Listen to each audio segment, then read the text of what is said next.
Season 5 of the Get Set podcast, an Old Girls Entertainment production. We are so thrilled to be on the pod today, sharing our experiences as women in the TV and film industry. It's your co-host here, Jessica Payne and Monique Schwaneman, and someone we've been wanting to get on this podcast literally since like a year, more than a year. Well, last year we brought him on to one of our own projects because we love him so much. Ryan Morrissey. Woo, Ryan. Woo. Hi, everyone. He's a Los Angeles-based producer and assistant director. He's a graduate of Florida State University with a BS in management and a minor in film studies. And after a pandemic time graduation, he moved to LA to continue his passionate work helping to tell stories in film and TV. He has garnered experience working with many, many major studios in physical production, including Disney, Sony, ABC, Netflix, Amazon. I'm going to throw in Old Girls Entertainment and more. Ayo. Just added that to your bio. Yeah, we got to have that in the bio. And starting as an on-set PA, which is how I first met Ryan, trauma bonds are forever, people. Ryan has been a personal PA to many names, including Nicole Kidman, Michael Keaton, Mila Kunis, Chris Pratt, Shipka, and Kiefer Sutherland. Just, to drop some names. Not to drop some names, but, what can we say? Like, it is what it is. Facts are facts, He continues to raise in his roles and responsibilities as a producer and assistant director on commercial and independent projects. As a gay man in the industry, Ryan has a passion for telling queer stories and helping other queer and minority groups to tell their stories. He has been lucky enough to work on larger queer projects, including L Word Generation Q and an upcoming feature titled Here for the Weekend. And we wanted to bring Ryan on today because of his abilities to make these awesome, awesome connections. And the connections he makes on set, he keeps up with these people by being a genuinely wonderful human being, not to mention hilarious. And we just think it's so important to know how to make these lasting connections on set because we all know it's not what you know, but who you know. Yep, so true. This industry is 100% about networking, including networking while on the job. Now, Ryan is superbly skilled in that. So welcome to the pod, Ryan. Now let's get started. Thank you. Yes. In your own words, tell us who you are and where do you call home? Well, thanks for that lovely intro. Yeah. I feel so special now. You are special. Yeah. In my own words, who am I? And what was the second part? And where do you call home? Where do you call home? Okay. In my own words, who am I? I am someone. Not the existential crisis coming in. Who am I? What is that? What is I? Am I? No, I feel like my kind of need to like always keep those connections and be nice to people and good to people is because I come from this massive, massive ass family. My mom has 12 brothers and sisters. Wow. They all have always lived in Pittsburgh, which is my hometown. So we all grew up together, all my small army of cousins. Literally a small army. Yeah. Which led me to school in Florida and then led me out here to LA. But yeah, I feel like that was kind of my like foundational base of how I function and how I try to move from day to day. I think I want to say LA is home now. I've been here for like 6 years. I'm kind of intrigued by the thought of New York, but in like a bi-coastal way. Like I don't want to be there in the winter. But yeah, all my people are here. All the things I do are here in LA. I love LA. I mean, we're sitting here right now in January and it's sunny and not snowing. 80 degrees. And everyone else is preparing for the cold front coming in. Yeah, apparently, my sisters are getting 20 inches of snow in DC. So insane. Have fun, girls. Apparently, it's so nice over here that Ted Cruz is once again fleeing his state to come here. I saw that. And like literally an economy too. Like, why is he in the line? He's one of those people that stand up when the plane lands. Like, sit down. Oh my gosh. By the way, just so you know, my first question that I wrote is, but like, how do you do it? Yeah, literally. Yeah, I went onto our sheet and I was like, okay, I'm going to type in some real questions because she's like, how do you do what you do, who you are? What was your first job? When you moved to LA, what was your first job into the industry? And like, did you know you always wanted to work in TV and film? So Hold up. Speaking of projects, Jess and I are crowdfunding for our first feature. That's right, our 1970s period piece about how my mom was denied a line of credit simply for being a woman. And then writing a news-breaking article about it in her local paper before the Equal Credit Opportunity Act passes is coming to be. Yep, and you can visit the link in our show notes or in our Instagram bio of Old Girls Entertainment to see how you can share and get involved and be a part of our Seed and Spark campaign. So please go do that. And now we're back to our normally scheduled programming. That's right. It's a good one. In college, I was like, let me just get a business major because that can really lead you anywhere. Yeah. And I can like Smart. find something that I'm passionate about and like connect to it. So like I feel like I wasn't one of those people that was always super passionate about film when I was younger and like wanted to be in it and wanted to be an actor or wanted to be a director.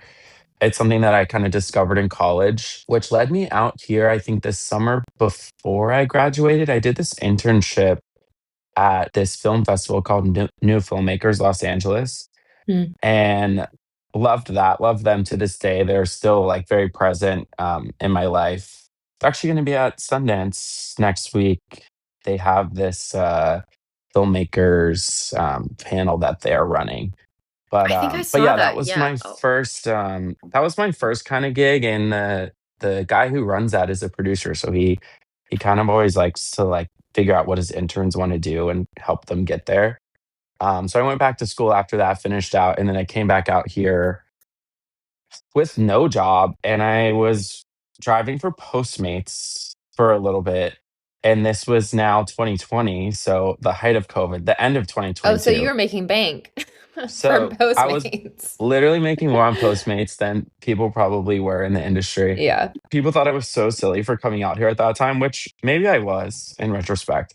But also, I got a job in the department that everyone hated, which was the health and safety department, Mm. which, for people who don't know, is this department that was implemented on union sets where it was just people who basically came in and they were like, you have to maintain your 6 feet, you have to test X, Y, and Z days per week, things This is like the that. And department that the COVID compliance officers were under, right? exactly. Yeah. It was like a 'Cause- 30-minute, maybe less than 30-minute, like online course. Because I got that certificate too. We're Yeah, like, we're gonna yeah. need Mhm. someone for set. I'm like, okay, Everyone here I was am. like, let me get our certificates because like those are the jobs right now. The thing to like come back to sets because the industry was shut down. We were not able to film during the Yeah. pandemic. And so what they had to do once to then come back to set to start shooting films was to, or start shooting whatever, was to have these, because of the union protections, to make sure everyone was safe on set and there weren't going to be a bunch of outbreaks. Although I've definitely been on sets where there were outbreaks either. Yeah. Still, Yeah, I don't so. know how much that department actually did besides like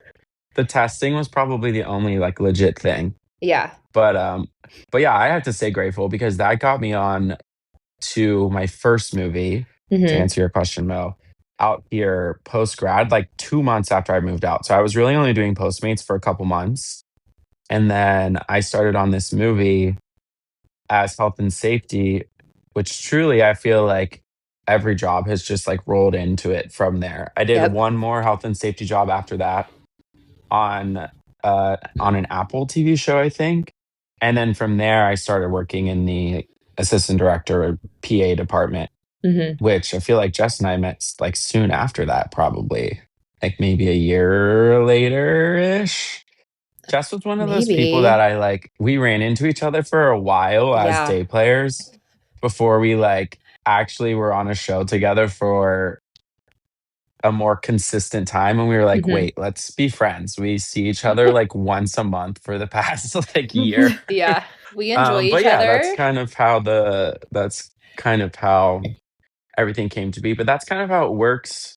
I mean, in any department on set, Mhm. but specifically when you're getting started out and you're PAing, it's all like people always ask, like, how do you get your next job? And it's really just like word of mouth, Yeah. text messages, phone calls. Like, I would say you interview for every like fourth job. And then the three next ones, you already know the people. So they don't want you to interview. They're just like, job's yours if you want it. Yeah. Which is nice when it's nice, but it's stressful when it's either slow or, you start interviewing and they start going the other way. But yeah, I think I get asked a lot how that works because, of course, with like actors and directors and producers, they have their agents that are helping them get their jobs. And everyone's like, "Do you have an agent?" I'm like, "Girl, no. I make like if I'm PAing and I'm making like $300 a day, I'm not giving 40% of that to a team. Like, are you Yeah. bonkers?" No, my mom, even at the very beginning, she was like, maybe you need like a headhunter or something, or like, whatever, something like that. And because I know some people do that for, other professional jobs. And I'm like, Mom, no, that's not how it works. Yeah. It's not how it But works. like, it really isn't. I mean, if as long as you get, and honestly, Ryan, that was really smart of you to join the COVID team, because Compliance that officers, was, I mean, that was your way in a time when people were coming back, and there definitely was like a boom from COVID not being able to like film. And then also during that time, streaming being a big hit. So all of a sudden everyone needed 1,000 different shows and, all this new content.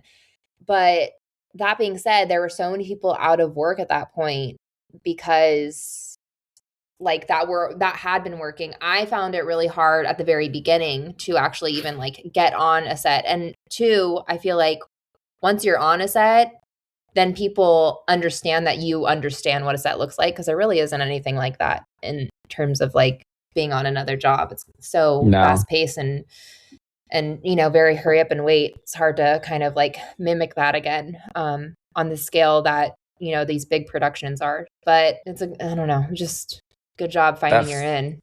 that first job that I got, I literally thought the email was fake because like Mo was saying, like everyone was getting these like certificates that made you able to work in that department. And then there would be these Facebook groups, and it'd be like, "I have my certificate available for work." But now, like, thousands of people are posting in those groups because everyone's trying to do that to get work. So I post in a group, I think nothing of it. I keep postmating, and I get an email like 2 weeks later. And I think the only reason she emailed me, she was like the supervisor of the department, is because she also wasn't a film worker. She was a nurse, and her husband was the unit production manager. So like the boss basically. She got the job through him, and then I think she was just as confused as the rest of us. So she's like emailing people that seem like they would be fun to work with, like not people who are like, "Here's my experience on set." So Yeah. I thought it was fake. I almost didn't respond. I was like, "Who is this lady?" And thank God I responded because it ended up working out. But it was definitely a So funny what do little you moment. remember what that post was like, where everyone's was so formal and yours was just like, "Hey girly pop, I got this certificate." No, I literally was like, I got the certificate, just graduated, like looking to work on set. I don't have a big resume to post, but I'm young and excited, and I guess it works for her. I think it's the honesty. Yeah. Because it's like you seem like a normal human as opposed to like a robotic, maybe AI generated. Who knows? It's probably just like the personability of it. Yeah, Yeah. maybe. I also think too, I don't know, if I were hiring someone, I would maybe get a group of people, like someone else who also doesn't know what the fuck's going on, and then maybe someone else who maybe does know what the fuck's going on. But like, I don't want to be the only one not knowing what's happening. So Yeah, I if I'm like remember gonna my bring someone in. my like partner on that team. She was a hair and makeup artist. She was a lovely lady as well, but we our personalities were like so different. And by the end of it, I was like, "Girl, get out of my way." Because I was like, I went on to that. Okay, I need to make sure I'm talking to the people that I actually want to work with and actually want to Yeah. work Mhm. for, so I don't have to be stuck in this department. And she was like very serious about her role, which is a good thing, I guess, like Yeah. in terms of the pandemic. But I was like, I kind of had this mindset where I'm like, I'm this 22-year-old kid, like this 60-year-old grip isn't going to listen to me whether I try or not. Yeah. And I'm Yeah. not going to waste all this like emotional energy on that. So like, let me just go talk to the PAs and the ADs and the producers and let them know what my goals are and plans are. Like I have 5 weeks to get this done. I So mean, honestly, that mindset is so good too. Like anytime you're on a set and you want to get into a different position, like just making sure that you're top of mind, introducing yourself, present, and just like, to the people that you would eventually want to work for or as or whatever, it's a good yeah. thought process. How Then did you suddenly years communicate that? passed. Yeah, but how did you communicate that when you met those people? You have this objective, like, okay, I want to work in this, I want to work with the PAs and be an AD or a producer someday, like, and you I don't think have I mostly experience. like started with the PAs. It was also kind of an intense group of PAs. They were pretty good. They knew what they were doing. I'm still like friendly with them to this day, at least half of them. They were so like at first it was kind of like intense, but I think once we settled into it, they were also young and like Mhm. I was young, so it's easy for them to be like, "Well, so what do you want? Like, obviously, this isn't what you want to do. Like, what do you want to do?" So I want to say almost say like they were opened it up first, and then I like found a couple of them that I trusted more, and we were able to have like those conversations. And then some of them were like, "Oh, I'll introduce you to the second AD tomorrow or to XYZ." And I'm like, "I already know the second AD. She hates me because I'm the one sitting at the table where she tests every morning and she's too busy for me." But like they introduced me to her in like a different light, like, "Oh, this is Yeah. Ryan. He's clearly just doing this job to get paid. Like he would love to work, with us for us again." So it's just kind of like casual conversations like that. I wouldn't say anything was too like intense, but it's interesting because I feel like now to this day, I'm still having those like similar conversations on set, Mhm. but now there's just like a lot more confidence. So, for instance, Yeah. on this last movie that I just did, I was running first team, which is like taking care of the actors. That's kind of like my bread and butter is if I'm working as a PA, still I take care of the actors. And I was And the sitting at a first team for table. everybody is main cast, right, Mhm. Yeah. Ryan? Yeah. And I'm sitting at this table with the producers, and we had like it was maybe like day two. And I knew they were all producers, but I wasn't sure like who was the money, who was the brains, like who was whatever. And we had the most casual conversation ever just because I had kind of had a long day and I was over it. And they were like, "What's going through your mind? Like, you look like you're over it. It's barely lunch." And I just like told them everything on my mind. And they were like, we Shit. we never really have this casual of a conversation like on day two with, and I'm like, "Well, that's that." And then we had like a great relationship for the rest of it. But it was nice because they like kind of trusted me as like Yeah. a grown ass person. Sometimes when you're Yeah. PAing, it's like people just see you as like the kid on set, which is so not true because at least on like a union set, the main on set PA positions are first team, which is the person who takes care of the main cast, the main actors. There's a background PA who takes care of all the background actors. There's a walkie PA who is in charge of like destroying all the radios, and then they're just like basically help on set for whoever else needs help because you don't destroy radios every single day. And then there's the key set PA. And that person's kind of like the head of the squad. They're kind of like an extension of the assistant directors who are our bosses. That person usually wants to be a union assistant director, so they're very like serious about their job and they make sure everything's going to plan. But those are like the four main positions, and they're very like real, very intense positions. And you kind of just stick to your lane and you do that. And I feel like people who aren't in the industry have this misconception that PAs are just like in there taking out the trash and putting up tents and Yeah. getting food orders for anyone who asks, like at their beck and call. And it's like, yeah, those things get done, but there's other PAs that are doing that job. Or if you are doing that job, you do it. And that's that, like whatever your job is, like you need to be doing it and sticking to it and doing a good job.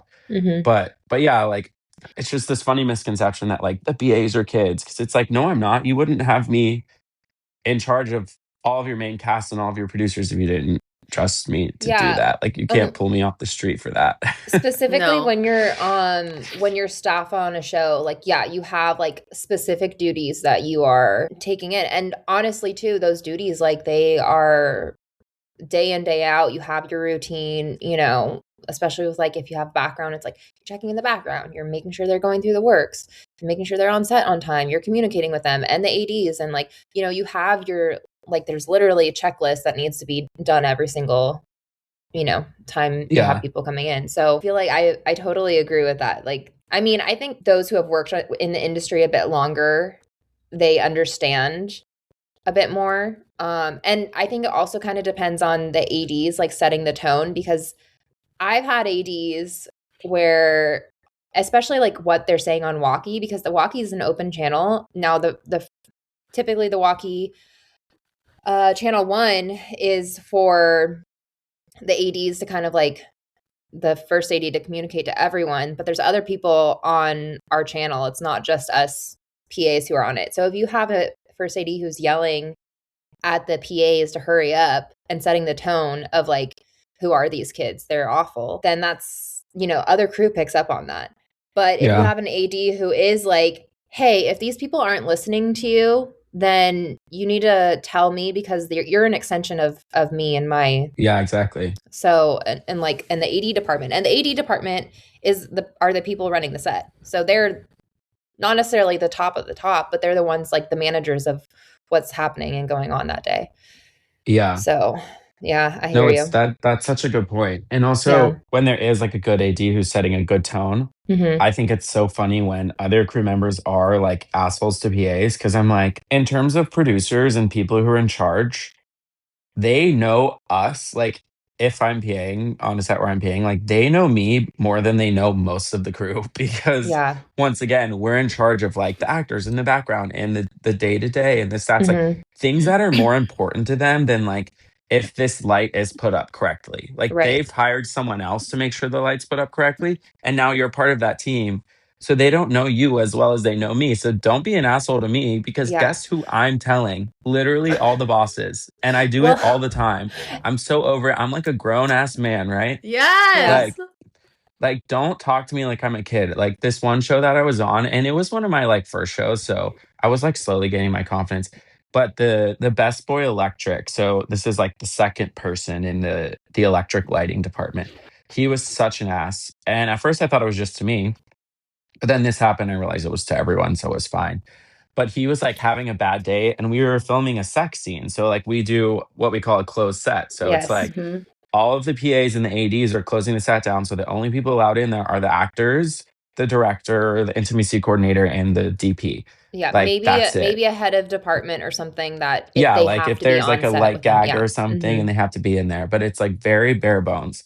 And we're closing the set down, and this guy's like trying to barge into stage and to set. And I'm like, first of all, we're rolling. So even if this wasn't a closed set, like, shut up. Yeah. Second of all, it's a closed set. You can't be in here. I don't know exactly what happened. There were definitely some like fucks of sorts thrown around. And he like went right to the second AD and he was like, your PA in the shorts just told me to fuck off. And the second AD was like, what? Do you have a name? And he was like, no, I don't know his name. And the second AD was like, well, if you don't know his name, then perhaps you're the problem. But then the second AD I came up love to me that. and was like, just so you know, like, This blah, is blah, what he blah, told me. Yeah. was trying to like lodge a complaint against you. So, like, I don't know if he's going to go to someone above me. Like, I'm just letting you know. So I went right to the UPM and line producer and I was like, I don't know what this guy's problem is, but I was doing my job and I did tell him to fuck off and I don't feel bad. And they like pulled me aside and they were like, can we, if we tell you a secret, will you not tell anyone? And I was like, sure, I won't. They're like, don't worry about him. He has very many complaints against him already. I was like, I'm gonna go to someone, I'm gonna go to the boss if you're treating me like that. Like, let's not act like I'm some 16-year-old boy that Yeah. we pulled out of school to do this job. Like, we're all grown people here. Let's treat each other Well, that and way. here's the thing. I mean, when I'm key PA, you're texting the producers literally Mhm. all day, Yes. All day. saying where you're at in the All day. day. So I'm like, I have a direct line. Like, Yeah. what are you, and I mean, not to say like, because I mean, I know that I'm sure there are PAs that go on power trips, because I think that's essentially what it is. These men think that, these like PAs who are either younger than them or women or whatever are going on power trips. But I've also had a thing with a closed set, and like a guy pushed, like, I don't know if I can't remember if he was a grip or a gaffer or what it was, but he was trying to like literally push past me. He like put hands on me to push past me. And I was Yeah. like, stop, no. And then I had That's to tell my unacceptable. AD, yeah, absolutely. I was like, No no. hands ever. And it was a Someone pushed it me was on a my closed last set nudity. movie. Yeah. Fucking It's no. like, and So they're always like, my boss needs this. And I'm yes, like, exactly. not to like one up your boss, but like our boss is can tell your boss what to do. Right. So Well, when and that's our the thing boss, is like, it's not ever that big of a hurry. Like, unless you're like the set medic, it's not that big of a hurry. Like it's not. I can be like, you need to wait. Let me contact them on the walkie, because literally I can just say something right now, get a double check, and if they say come in, then I'll let you in. But you don't have to Yeah. push past me, and you don't have to like be like, I need to get in now. It's really not that big of a deal. Yeah. I just think like to summarize all of that craziness is like Yeah. I always go into a set, whether I'm, more in charge or if I'm a PA, that everyone there has just as equally as important Yeah. of a job, right? And they do. And until you prove that I should be treating you a different way, I'm not going to. But once you Mm-hmm. start acting like that, I'm not going to be treating you with that respect. I'm not going to be an asshole to you, but like I'm going to give you the respect that you give me because Yeah. We're these all on people equal that are playing working fields. tirelessly and they're working as a team and they're getting shit done, they don't deserve the same amount of respect as you when you're making everyone's day harder. You're being disrespectful and you're a grumpy old man. Like go to the truck if you're so grumpy. That's not like Yeah. I always say, or when people get mad because like another thing that the assistant director, like PA department does is basically like shush people all day. And Yeah. when people get so mad that we're telling them to be quiet, I'm like, you're a craftsman. If you don't want to be quiet, go get a job like building a house or something where Yeah. you don't have to be told to be quiet all day. Like you chose to be here for 14 hours a day just to like basically do stuff that also has other unions that is the same exact skill sets needed where you don't have as you see it, kids telling you to be quiet all day. Right. Clearly, you're not passionate about the art that we're making. Go do something else. No one has a gun to your head keeping you here. Right. I also, sorry, now we're just getting into like grievances from PAs, which I kind of love. But I hear you so much. And I think that that's also maybe part of the issue in terms of like older men that see, I love, PAs as first of like all, these that young. every time it's men because it always is. It, But it continue. is. It literally It's not, is. listen, not all men, but always a man, No, true. Um, I'm like trying to think of one woman that I've had an issue with on set. never. Like, never, No. never. Okay, but seriously, I mean, yeah, because that's part of it, and this is the part of the job that I hate, is like the fact that I do have to shush you. I don't want to tell you to be quiet. I don't want to have to Yeah. do that. I don't want to say you can't walk through the scene, but I You do. I should just have know to. That's that, part of babe. my, Like, yeah, come you really on. should. But like, that's part of my job is to like let you know that we're rolling and you need to not be yelling or talking loudly or whatever. And you can't be walking over here because you'll be seen. Yeah. So, I mean, like, sorry, but I hate that part of the We're job. But I think that's literally why it's like filming a it's very, movie or a show. Like, yeah, Yeah. Sometimes when people aren't like cooperating with me, I'm like, whatever, do it. Just so you know, I'm going to say exactly who did it on channel one and that they didn't yeah, listen to me. So you can yep. make your choice. And then Well, they'll and usually sit that's down and pout. And I'm like, yeah, exactly. well, because that's the other thing is like we have communication with our ADs, and especially if you've been, I mean, again, it kind of depends on the set. If you're an additional first day on the set, they may like kind of look at you, your ADs look at you and be like, what the heck happened? But especially if you've been there for a while, you're working with your ADs and you've been working, I mean, chances are you've been working with them for a while, whenever that sort of stuff happens, they know, and you can just say like, they're not listening to me. And then they have to go and talk to their bosses and everyone gets in trouble. Not us usually, because if they're not listening and I'm communicating, then Yeah. that's not on me. right. So It's so funny how, like, well, first of all, to prove Jess's point, a sentence she said at the beginning of this episode is that when you start as a PA, it's a trauma bond. If you haven't figured that out by this 30-minute tangent off of one question, then this is proof. But secondly, it is so funny how like set is literally run like a third grade day of school. It's mhm. like if someone does something, you tell their boss and they get in trouble. And when it's time for lunch, we tell everyone it's lunchtime and everyone goes and eats together. And then like it's literally school, but people just have like attitudes and like auras and there's not much difference at all. Yeah.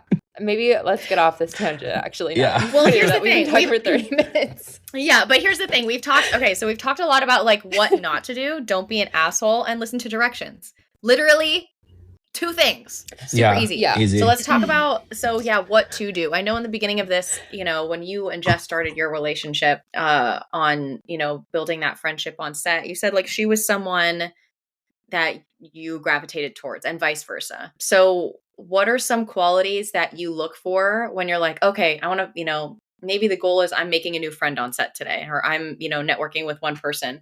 Or I, you know what, I don't know anyone on this set. Like, I just need to have a buddy. So I'm just not like feeling alone on this Mhm. set. What do you look for? What qualities in a worker bee? So I always say that when you're on set, you can kind of, at least in like the younger group, like be it a PA or whatever department it might be, like you can kind of, I always separate people into two different groups, which is like people who are there in the specific job they're working, like let's say PA. They're trying to get their day so they can join the union. They want to become an AD. They're very serious about it. Like you can see it in their eyes. It's like the second their boss talks in their ear, it's like, okay, we got it this done right now. And then there's group two, who is also there for all the right reasons, but like they want to be a director or they want to be a producer or they want to be a writer. And there's not really necessarily like a path for that, right? Mhm. So it's like The you're getting scope on is set. less directional and more everywhere Yeah, it's for like yeah. you're on set so you can start to learn how to become that person. And so you can meet other people that have become that person. And you can like, I think Jess can agree, like you can kind of pretty quickly differentiate between like those two paths. And I tend to gravitate towards that second group because I find myself in that group. And it's like people who are really good at their job and they take things really seriously, but like there's just more of an open mind to it. And it's like we're there to learn on like a grand scheme. And then once we do meet people to like start talking about what else we have in the works and like Mhm. how we do other things when we're not on this set that kind of takes up all of our time. So that's always kind of like my first step. Yeah, it just goes from there. So you kind of just meet people. I feel like it's always natural to like talk about career first when you don't know someone on set. But like you said, sometimes it does just develop more into like a friendship. I have a lot of Yeah. people that I work with that, of course, I would work with any day. And like if we did make our own project one day, like hell yeah. But I don't think we ever will. Like Mhm. we just like to go to the bar together kind of vibes and like find each other on set the next week. I think it all stems from that first, at least for me, from that first kind of like figuring out who is who, what their goals are, and how they kind of proceed from day to day. And And I there's think nothing wrong with either group. I like people from both of yeah. those like mindsets. It's just sometimes when someone's on that like straight and narrow path, they're so hyper focused that it's kind of like hard to like break into their walls. Like Mhm. they're there for a very specific reason. And like I feel like we're there for more of like a broader A community reason. reason. Yeah, Yeah. yeah. I also think that for PAs especially, it's so easy to say, what do you want to do? Because chances are, as a PA, your goal in life is not to be a PA. Yeah.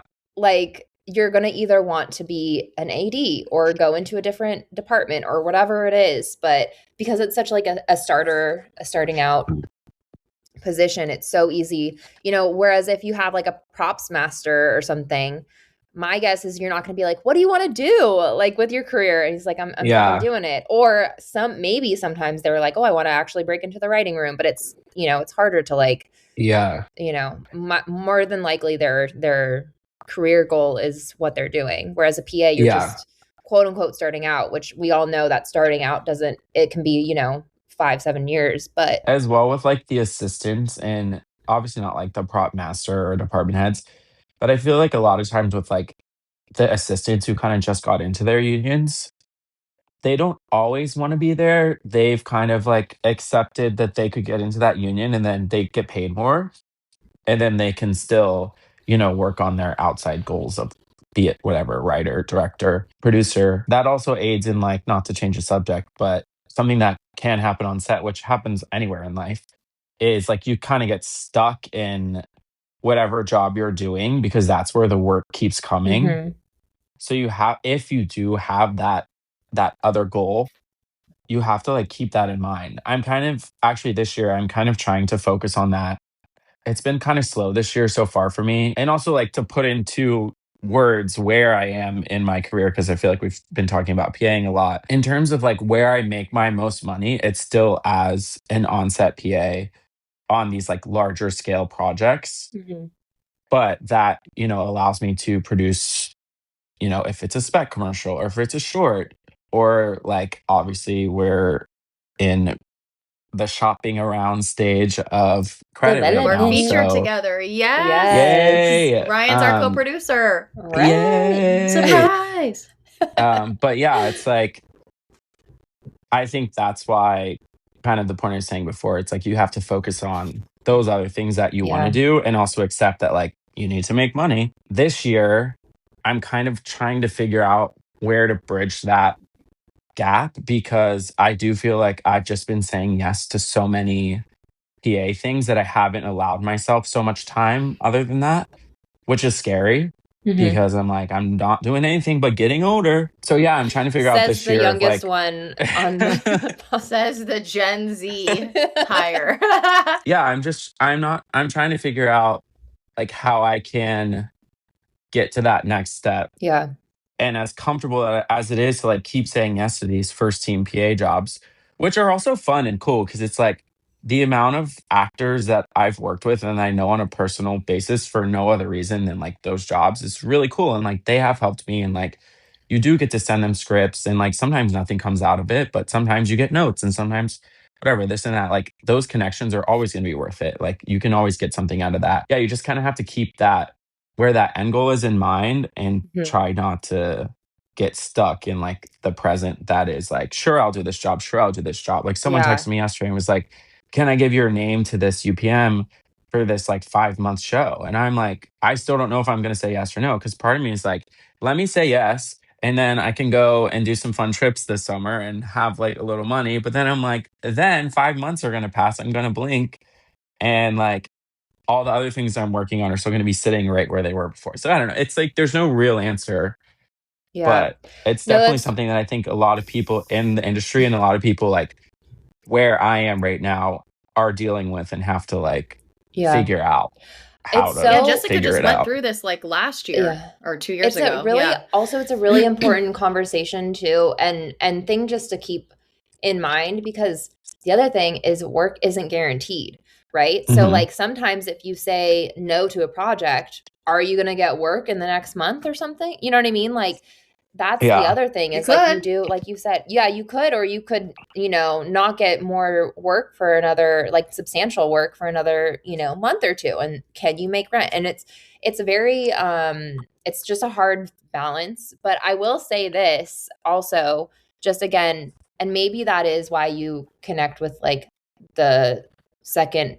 group of like those who are looking to spread their wings beyond like the AD department. We have to keep that in mind because otherwise you do just get stuck on that hamster wheel. Yeah. And it's nice to have and talk with people who are like, oh, yeah, I'm doing this. And this weekend I'm shooting something, and it's just nice to have this like little extra something that I don't know that people To are keep you moving consistently forward. right. Yeah. And like Exactly. moving, yeah. And like having a career beyond set days that's happening, right then and there. Yeah. Yeah. It's like I'm kind of in this year I've been approaching my like emails to old producers and old Hmm. bosses that I know are starting things. I've been using those emails as like, hey, are you looking for any producer's assistants? And I haven't even been mentioning PA. Hmm. Nice. And part of me is like, "Ugh, they would probably hire me as a PA in a second and I need Yeah. money. But then the other part of me is like, no, no, no, no, no. Like, we don't want Yeah. to like go through this again. And like I sent one last week and I never heard back from her, but then yesterday I was talking to another boss who was kind of connected to it. And he was like, "Oh yeah, someone asked me about you last week." So like that producer must have like forwarded the email and kind of just never let me know. But Follow I don't up. know. I'm Don't like, forget to maybe follow I'll up. maybe I'll hear from her. But like that's one of the emails where I fully like formatted as like I'm looking for Yes. to be attached to like one of the producers. So I don't even think they'll consider me as a PA, which I guess is fine. I guess these are like, if I'm going to say like, hey, let's not get stuck on the hamster wheel, then I Hmm. have to act that way too. So I Yeah. can't get too One annoyed. thing, which I'll probably bleep like all this, but like not all of it, but all the details and the names. But one thing when I was first starting out PAing, we had a short film chapters that, we were working on.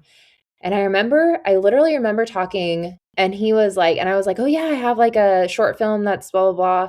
And this was gotta be like 2021 or something. And he was like, oh yeah, he was like, that's so cool. He was like, you reminded me I need to like I've been like doing this for ever long. And he was like, I have something that I want to film and I've just not done it. I need to like, he was like, all right, I need to get going and doing it. And this is like an AD who hires us like all the time. Yeah. And he's always working. And it was just so refreshing to be like refreshing. And also it because I was just starting out PAing, I was like, oh, this is very important to that this person who's working and is quote unquote like successful and like always working and doing a great job like with what he does is looking to Who's going through me this too. and is Yeah. going through it too and looking to me and being like, that's smart, like that's awesome. That reminds me I need to get on my own stuff. And it's also one of those things where it's like, oh yeah, you really can just keep going and not and forget Yeah. about your own passions. Especially with like some of the ADs who have been in forever. Yeah. I feel like it used to be easier to get into DGA. Yeah. Like, not in terms of work. They worked very hard for it, but I feel like the paperwork was easier. So that happened to a lot of them because they were like, oh yeah, like I just have to click this button and pay some money and I'll get in. Yeah. And then suddenly like 10 more years passed and they were working the Yeah. whole time. They're making more money now. And then it's like, just like you said, it's like, oh, they're kind of on the same mindset.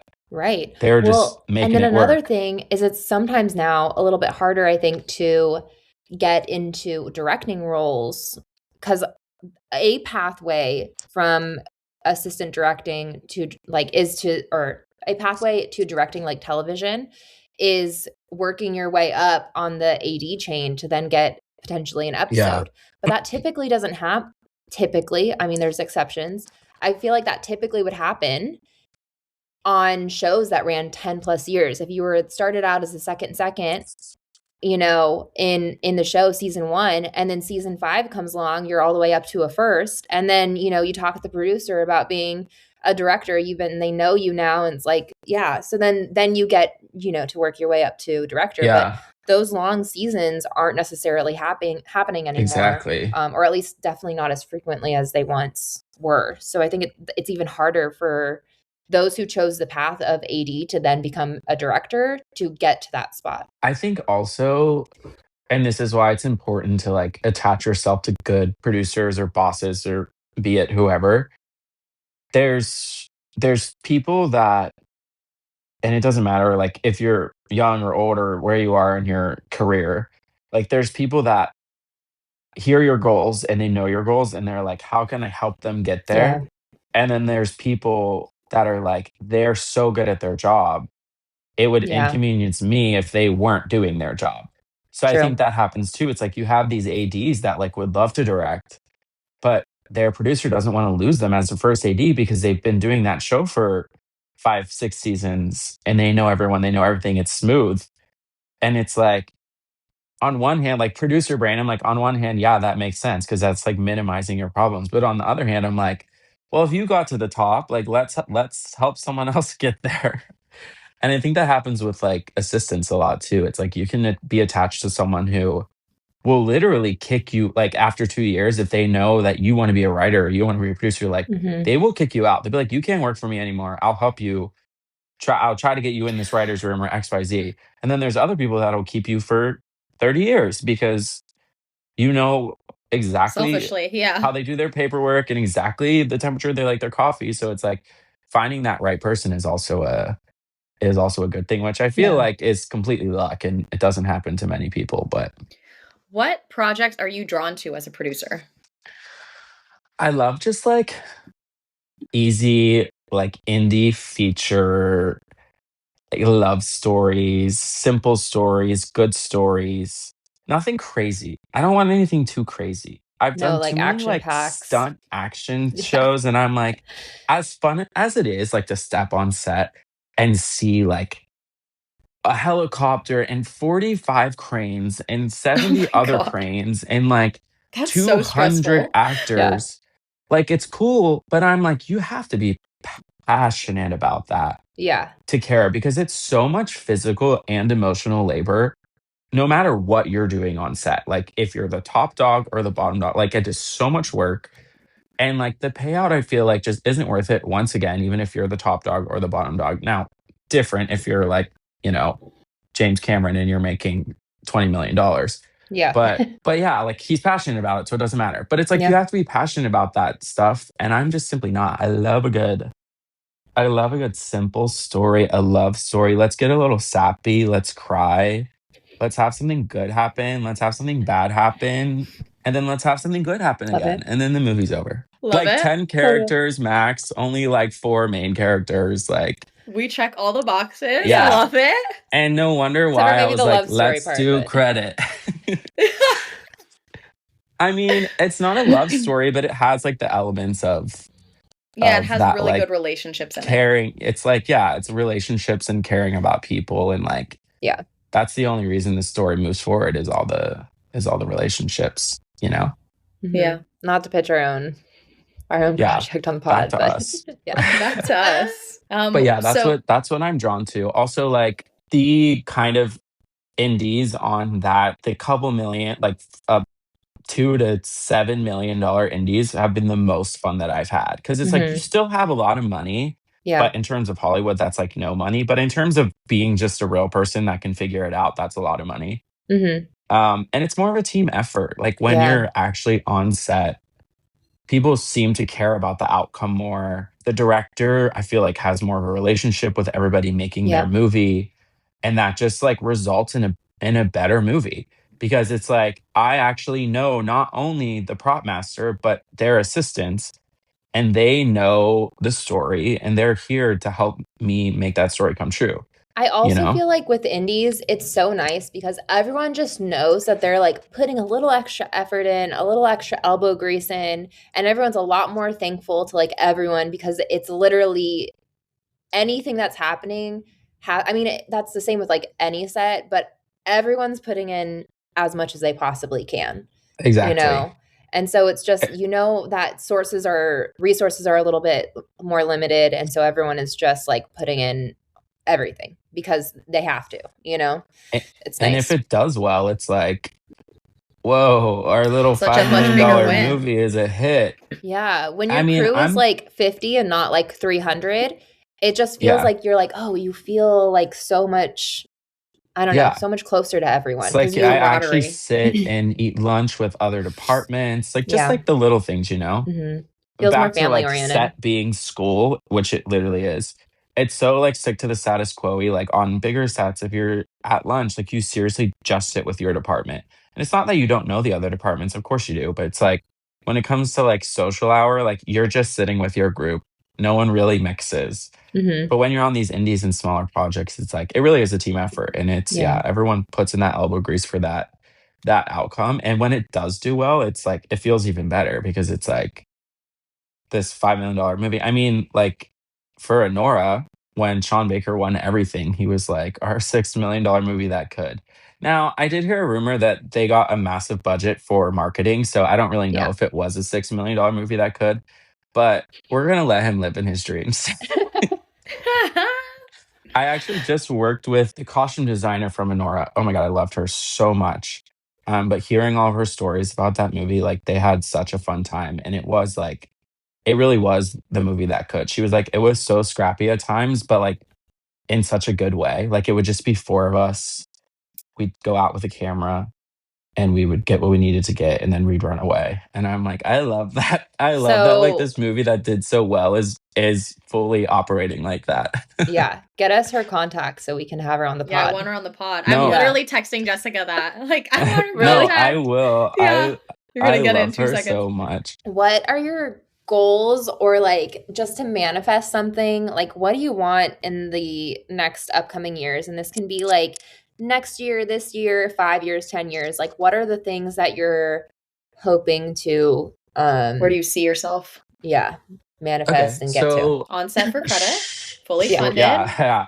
Short term, like shortest of short term, like I don't want to be relying on PA jobs anymore. Yes. I would love to, in a perfect world, like be attached to a producer that I work with, and I go around with them, and like maybe I go up in the ranks with them as more projects happen. Obviously, midterm on set for credit, like we're making that happen. It's gonna Mhm. happen.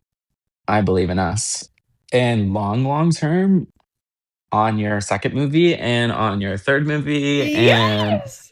On the Wait, carpets for all the Stop. movies. Yes. and this is why we keep him around because he On gasses us our up. TV show. On your TV show. Season 20 of the podcast. On the Winning You Oscar a heard of Golden Ryan stage. Globe. Murphy, but you haven't heard of Ryan Morrissey yet, babe. Oh, He's taking over.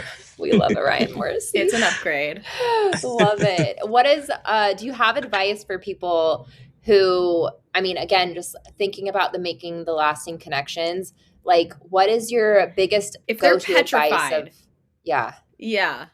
of like talking to people, or but I mean, like what's your biggest go-to advice just in terms of like Yeah. making those connections and just being a decent human being on set? I guess that's the biggest advice, but that's my advice. I mean, be decent. I feel like this is so cliche, but I believe it. Literally, a van driver told me this on like my second day of working. He was like, literally be nice to every single person on set Yes. because you never know who's going to be Yep. in charge on the next set. Yep. He was like, I am not kidding. One time I was on this big show and one of the PAs was on it and he was lovely, whatever, this, that, this, that.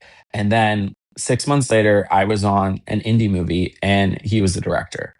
And I was like, whoa. And he was like, yeah, so you literally just have to be nice to everyone because you never know who's going to be in charge one Yeah. day and put you on their blacklist and make sure you never get hired.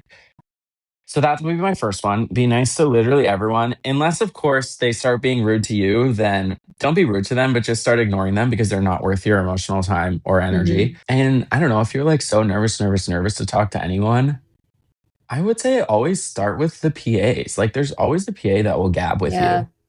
And like I said, you can see it in their eyes, like the ones that are really focused. Find the one that's not really focused because you can just gab with them like on the side of set. And that'll be like the first relationship. And then before you know it, you're being more comfortable talking to other people. But also, yeah, I mean, depending on what job you have, like let's assume it's like your first job, you are a PA job. It's like you are going to be forced to talk to so many people in a work setting, not in a casual setting. So it's like when you do have to talk to costumes or hair and makeup or electric or whoever, like be confident when you're asking for what you need from them because you need it. And it's like it's also their job to help you. Yeah. And if they're not able to help you in that moment, like check back in 10 minutes. Don't let them be like, sorry, that's not my problem. Because like it is. If I need a light and I'm on a union set and I can't touch the lights, it's like I need an electrician to help me out. So it's like, even if you are like, new and struggling with that confidence, like find it in yourself to be confident in terms of like the work stuff. And then the social stuff will come after that. Right. I think at first that happened a lot. Like I let people step all over me because I felt like I was the PA and I was the new guy. And like they had the right to say no to me. And it's like, they really don't, you know? I think that comes Everyone with the should be confidence. working together. Yeah, I think it comes with the confidence and experience, like you were saying, because again, going back around, like everyone is bringing value to that set, including the PAs, especially the PAs. You know, people there are people, you hear it all the time from crew members and the ADs and stuff, like the ones that are really grateful is they're like, nothing gets done without the PAs, you know, like at the end of the day, like they're super valuable and super important, even though it feels like you're the one just getting the coffee or whatever, you know, or just locking up or telling people to be quiet or whatever. But truly there's, you know, if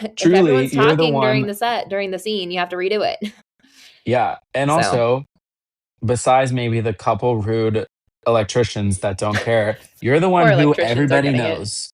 Everybody knows you, babe. Like, don't forget that. Yeah. When you're PAing, everyone on that set, especially everyone that's on that set that matters, knows who you are. So where can people find you, follow you, possibly connect with you? Really, all I have is Instagram would be my socials. Easy. And it's just like Ryan.Morrissey, but there's 2 Y's at the end of my last name. And we'll have that in the show notes so people can find you.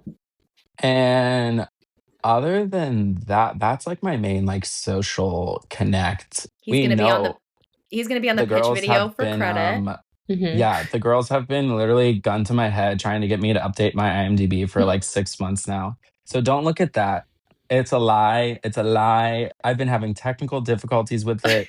It says I've only worked on 3 things. It's not true. No, it really yeah, isn't. it's not. No, it's not. Here's the issue is there's actually like 3 of me that previous producers that I've worked for have added like different projects to. And Yeah. I know I can consolidate them into one. I just haven't figured it out yet. And then I have to add like 40 other things. It's a work in progress. Don't believe IMDb. It's literally fake news. I love that we I've had ended so with, many like, conversations listen. like this. It's like a nightmare to update that. Yeah, it is. Well, awesome. Thanks so much for being on the pod, Rye. We're so happy Yeah, that thanks for you're. yapping with me. I hope Oh we my got some good gosh. stuff. I have so Definitely. many good things. I so many think good every things. single PA who listens to this will feel seen and heard. Yeah, Cathartic. Yeah. I agree. They'll probably be yapping at their phone Yeah. as if we can hear them. Yeah. We should do one more episode of just like all the complaints we've had, all the crazy stories. Yeah. We'll call We'll it do Yap that Sesh. maybe season 6 or something. Seasonal Yap Sesh. Yeah. It's a bonus episode. All right. That's Awesome. So hilarious. go ahead and follow Rye on Instagram. Check his IMDb maybe in a year, and hopefully it'll be updated by then. And other than that, go get set. Go get set. Wait, hold the phone. Just not if you're driving. Jess and I are creating our first feature film, and we are finally ready to tell you about it. Not only that, but we're ready to get you involved. Picture this. Based on true life events of Jessica's mom, in the 1970s, Jean's husband and father of their child up and leaves in the middle of the night, files for divorce, and her struggle to get a credit card in her own name becomes history-making news story. Sound familiar? Gosh, I hope not. With themes of womanhood, equity, activism, friendship, and identity, this film is too important not to get made and not to get made well. So please help us do that. Yep, it's happening. Yeah, we're so into it. And as cheesy as it sounds, we hope you are too. But don't worry, we're not raising all the funds right now. We definitely need financiers to come in and help us with that. But in the meantime, we're raising funds for legal fees, a casting director, and development costs to help propel us into pre-production. So, if you like Erin Brockovich, and you're all about the fight for women's equality like Good Girls Revolt, and the complex character relationships of Lady Bird, and the investigative journalism of All the President's Men, or if you just love Naomi. Yeah. This one's for you. It is. So, whether you like, share, donate, email it to your grandma, literally all of it helps. So please help us reach our goal and help us get set. The campaign is live on Seed and Spark, and link is down in the show notes below. Thanks so much. Thank you. The Get Set podcast is created, edited, and produced by Jessica Payne and Monique Schwanigan of Old Girls Entertainment. Original music composed by the incredibly talented Kyle Hall. You can follow him on his social media at Kyle Hall Music. If you vibed with this episode and our mission of bringing to light different career paths within an industry, especially for women, woo-woo, subscribe, leave a review, and share us with a friend. Thanks, friend.